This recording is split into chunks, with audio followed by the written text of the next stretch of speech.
Hello guys, pag-usapan lang natin ang breaking news. Tita Min spotted sa Manila Bulletin dahil busy si Kat sa ibang project. Ngayon guys, pinaliwanag ni Mami Min Bernardo kung bakit nga naman napaka-busy ni Catherine Bernardo. Naalam naman natin guys, kaliwat kanan din ang project ni Catherine Bernardo. Lalo-lalo na guys, meron din siyang mga negosyo katulad ni Alden Richard. Kitang-kita naman natin guys na pinagkaguluhan at pinag-usapan at lalo-lalo na pinagpipestaan ng mga Delulu fans, lalo-lalo na guys ang mga sawsawerang kapitbahay. Kaya nga naman tayo nagkaroon ng mga ayuda moment nang dahil sa mga Delulu fans. Kita nyo naman guys, no?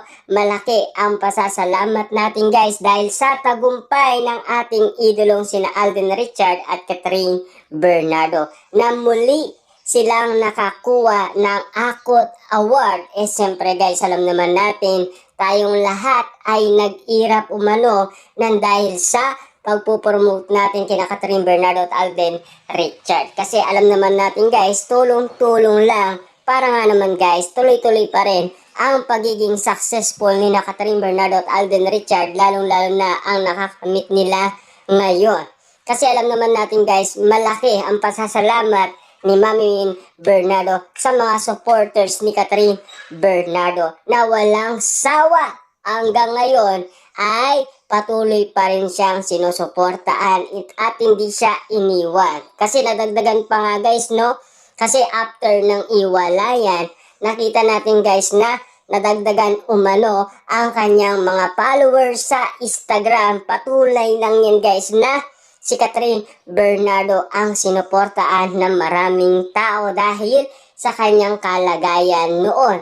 Hanggang ngayon, patuloy pa rin siyang sinusuportaan ng maraming tao at patuloy pa rin siyang pinagkakaguluhan, pinag-uusapan at pinagpipestahan. Lalong-lalo na guys, ang kanyang love life ngayon na pinag-uusapan ang patungkol sa kanila ni Alden Richard. Pero marami pa rin guys mga issue at intriga sa Katniel dahil sa pinag-uusapan na meron na daw komunikasyon sina Catherine Bernardo at Daniel Padilla. Ang nais lang naman natin guys, sana i-confirm ni Catherine at Daniel Padilla. Pero ang ikinagulat ng karamihan na talagang nasaksihan nating lahat na gumawa ang isang netizens na patunay na talagang hindi sang-ayon si Catherine Bernardo sa sinabi umano ni Christy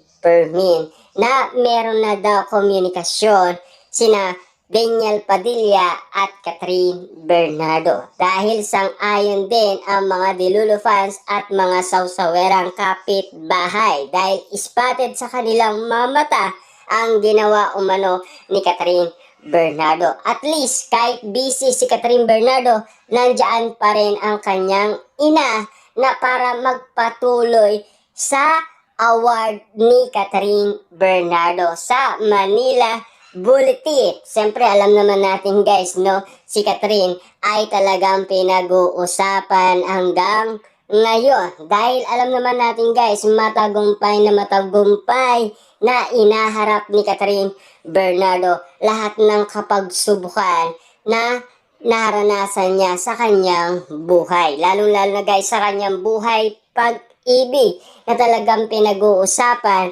hanggang ngayon dahil kinakalkal nga naman kasi guys ng mga sawsawerang kapitbahay, mga Marisol at Martes, lalo-lalo na guys ang mga Delulu fans. Kita nyo naman guys, no?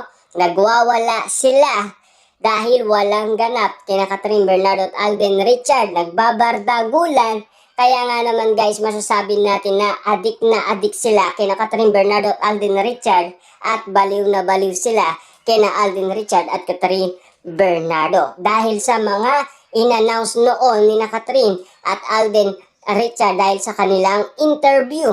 Siyempre, wala nga naman kasi guys ganap kina Catherine dahil sa mga naranasan natin guys Christmas at New Year.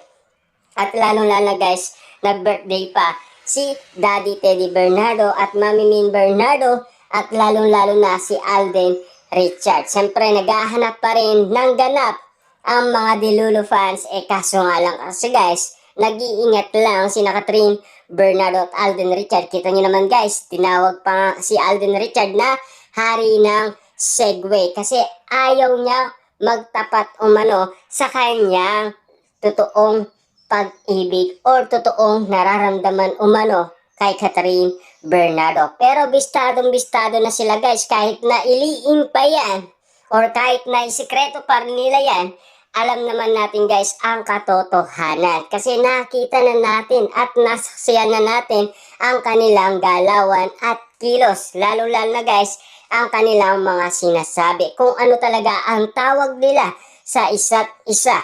Siyempre napakadami nga naman kasi. Si Catherine nga, mahal, love, tisoy at tisoy ti. Si Alden na naman, beb at be. Yan ang tawag niya kay Catherine Bernardo. Grabe nga naman kasi guys ang mga nangyayari na talagang patuloy lang na inuusisa ng mga Delulu fans at ang mga sawsawerang kapitbahay na Marites at mga Marisol. Dahil alam naman natin guys ang katotohanan dahil matagal na yan minanifest at napredict ng ibang tao na ngayon ay nagkakatotoo na. Siyempre guys, alam naman natin napakatindi na nagpredict sa ibang bansa na kanyang sinasabi magiging magjowa daw si Alden at Catherine at magpapakasal daw at magkakaroon pa ng anak. Yun ang pinaniniwalaan natin dahil kita nyo naman guys ang ganap. Diba? At kung ano ang nangyari kina Alden Richard at Catherine Bernardo. Siyempre, narinig natin si Ogie Diaz na solid daw nanliligaw si Alden Richard at porsigido. At lalong-lalo na, todong-todo ang kanyang panliligaw umano kay Catherine Bernardo dahil maal niya ito. Siyempre, spotted na yun guys, panunuyo niya umano noon dahil meron siyang bit-bit na bulaklak at mamahaling pabango. Siyempre, spotted na yun guys, hindi na tayo magugulat at hindi na rin tayo magtataka pa dahil sa mga issue at intriga na patuloy na pinag-uusapan, pinagkakaguluhan at pinagbepesta na hanggang ngayon guys, exclusive pa rin na pinag-uusapan sina Catherine at Alden Richard. Na alam naman natin guys, lahat ng issue na nangyayari umano sa social media ay updated lahat naman tayo dahil kitang-kita natin